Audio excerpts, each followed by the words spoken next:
Begusarai shootout के तीसरे दिन पुलिस ने गोलीकांड का खुलासा कर दिया है। पुलिस ने 4 आरोपियों को गिरफ्तार कर लिया। गिरफ्तार आरोपियों के पास से पिस्तौल, बाइक और कपड़े भी जब्त किए हैं। पुलिस ने शूटआउट के खुलासे का दावा तो कर दिया, लेकिन पुलिस की थ्योरी पर कई सवाल उठ रहे हैं। क्या ये वही आरोपी है जो सीसीटीवी में नजर आ रहे हैं? ये पूछे जाने पर एडीजी ने कहा कि नहीं बताएंगे।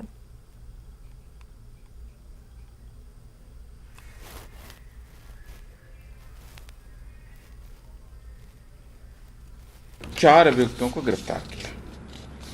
इसके अलावा मैं बता दूं, उसने इस घटना में प्रयुक्त 2 देशी पिस्तौल और 5 कारतूस भी बरामद कर लिए हैं। घटना में जो मोटरसाइकिल प्रयोग में लाई गई थी वो मोटरसाइकिल भी गिरफ्तार कर ली है। ये अभी अनुसंधान का विषय है। जब चार्जशीट दाखिल होगी, सभी का रोल, सभी की जो कड़ी है वो आपको स्पष्ट कर दी जाए। और हमको कहा गया कि आप इसमें दहशत फैलाते हुए ऐसे गोली चलाते हुए जाएं।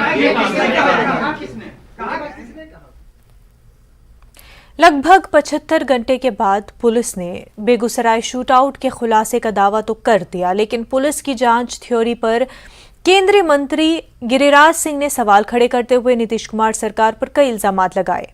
गिरिराज सिंह ने सरकार पर असली गुनहगार को बचाने का इल्जाम लगाते हुए पूरे मामले की सीबीआई या एनआईए से जांच की मांग की है। सीएम नीतीश कुमार ने गिरिराज सिंह के इल्जाम को गलत बताया है।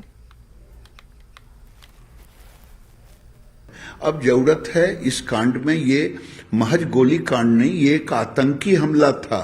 अब इसकी जांच, अगर मुख्यमंत्री दूध का दूध, पानी का पानी करना चाह रहे हैं, लिपापोती नहीं करना चाहते हैं, तो इसकी जांच सीबीआई से होनी चाहिए, एनआईए से होनी चाहिए, जिसमें देश को सच पता चल सके। नहीं तो ये तुष्टीकरण के तहत अपराधियों को छुपा रहे हैं। असली अपराधी कौन है, कौन, क्या वो लोग बोलते हैं, उसका कोई मतलब है नहीं, कोई मतलब नहीं। देखिए ना, वो सब तो जान लीजिए, उन लोगों को कोई लेना देना नहीं है किसी चीज से। वो तो ऐसे ही बोलते रहना है। ये बता नहीं सकते, मतलब अभी नहीं बताएंगे, ये अनुसंधान का विषय है। मध्य प्रदेश वक्फ बोर्ड के जरिए शुरू किए गए जीपीएस सर्वे से वक्फ इमलाक में बड़ा इजाफा दर्ज किया गया है। वक्फ बोर्ड एडमिनिस्ट्रेशन के जरिए जीपीएस सर्वे को लेकर जहां हुकूमत की पीठ थपथपाई जा रही है, वहीं मुस्लिम तंजीमों ने बोर्ड एडमिनिस्ट्रेशन से वक्फ इमलाक पर नाजायज कब्जे की फहरिस्त मांग कर नया सवाल खड़ा कर दिया है।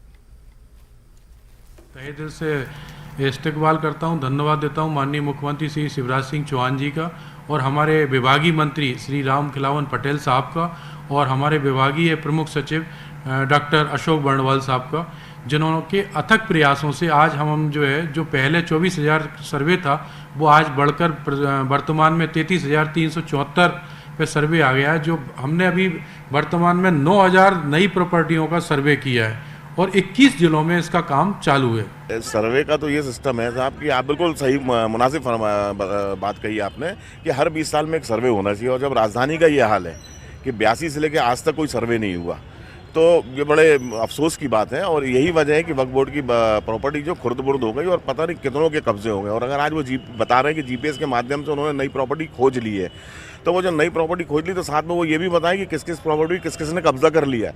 और जो नई प्रॉपर्टी खोज ली है, क्या उसका किराया आ रहा है या किरायानामा है, या उसको उन्होंने अपने उसमें ले लिया है। तो सबसे बड़ा मसला तो ये है ना, खोजना एक अलग चीज़ हो गई कि साहब ये मेरी प्रॉपर्टी है, लेकिन वो प्रॉपर्टी से ना आपको नफ़ा हो रहा है, ना आपको किराया मिल रहा है, ना आप उसको खाली करा पा रहे हैं। जम्मू कश्मीर में कश्मीरी पंडितों के